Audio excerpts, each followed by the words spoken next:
know, the less edits I've got to do, the better. I know, Pete, but it's okay. Okay, today we're going to do the dreaded floating Floyd string change. Dun dun dun. Yeah, and all that stuff. Something that people seem to think is fantastically scary. And I'll confess, the very first time I did a string change on a floating locking trem guitar, I think it took me 4 hours and 20 minutes to get it back into tune. And 420. I know. And I thought, well, either I'm guitarded or something's going on. But I figured it out after a while. And anyway, I'm going to save you guys a lot of hassle. One of the best things you can do when changing your strings on a Floyd is have the arm in the trem. Makes life a lot easier. Gives you physical control of what's going on. Okay, so secret weapon number one, and I'm going to show you this before I actually take the old strings off here. The random-ish, kind of, sort of rectangular, but you know, a little bit chewed up here and there, piece of wood. As you can see, this one's about, a little under ½ inch, maybe like 1 centimeter by 2 centimeters, and a couple of inches long. And with all the different sort of sizes, it will fit under a trem to support the trem and not let the trem drop right into the routing when you take the strings off. And that's going to be a big time saver. So here we go. String changing. First thing, like I say, with the bar in, I can depress, take the tension off the strings, and with my 3mm wrench here, just unlock the bolts and take the strings off.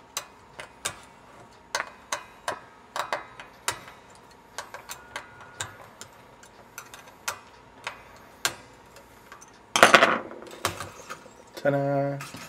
Now I can let go of the trem and it'll sit on the block of wood. No chaos, nothing. Okay, now we've talked about machine head alignment when doing string changes before, and when we've been doing it with non-locking systems like on a regular acoustic or a regular electric guitar, we've been lining them up to like 45 degrees to the neck, which has enabled us to sort of do a quick loop of the string and get it up to pitch quickly. This is going to be a little different. If you notice, I've still got the ball ends on the strings here. And that's because, you know, typically when doing a double locking trem like this, you actually end up sort of cutting the string down. So why bother to cut it twice by cutting the ball end off and locking that end in the bridge and then trimming it for length of the machine heads? So here's the little trick. As I take the tension off of the strings, I'm just going to wind the posts so the holes are actually in line with the direction of the strings.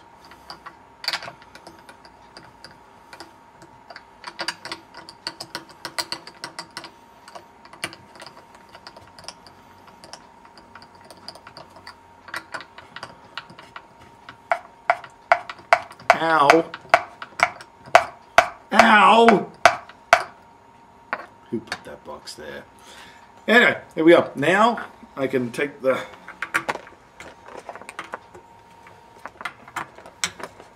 tension off the lock pads there, and as you can see now the strings are loose, so I'm going to pull them through, trying not to take out any, eyes or anything.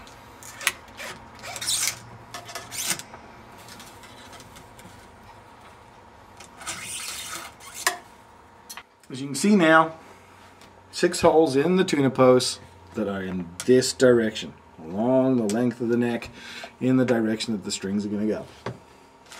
The strings, of course, you want a good set, and with a locking floating trem, because it's all about the art of balancing between the string tension on the front of the guitar and the spring tension in the back of the guitar, don't go changing gauges unless you know what you're doing in terms of balancing the trem afterwards.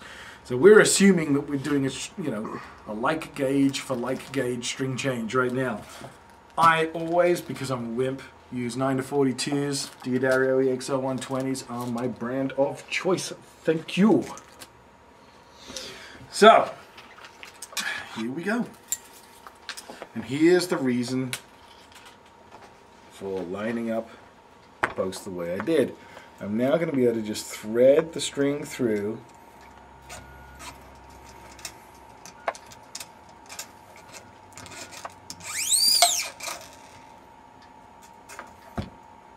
Ta-da. And to keep things tidy, they stick to the pole pieces.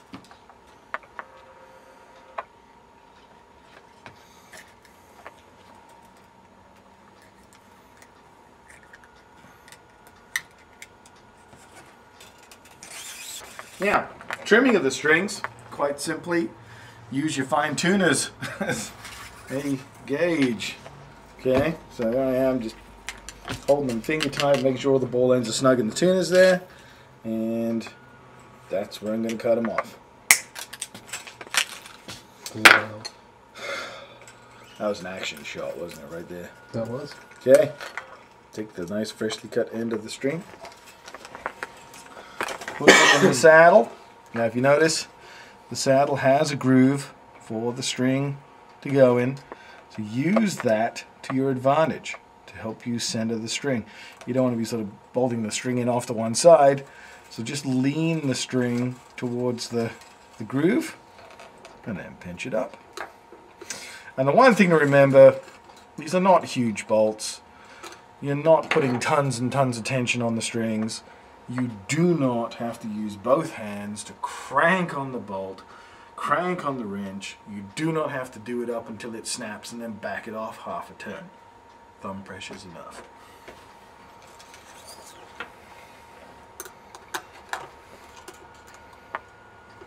Plus it'll save you 25 bucks a saddle every time you break one.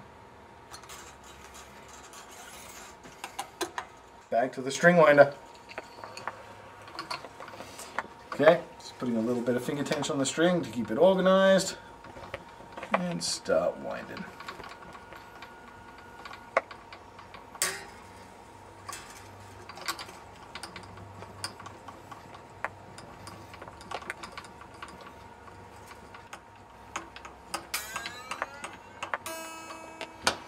And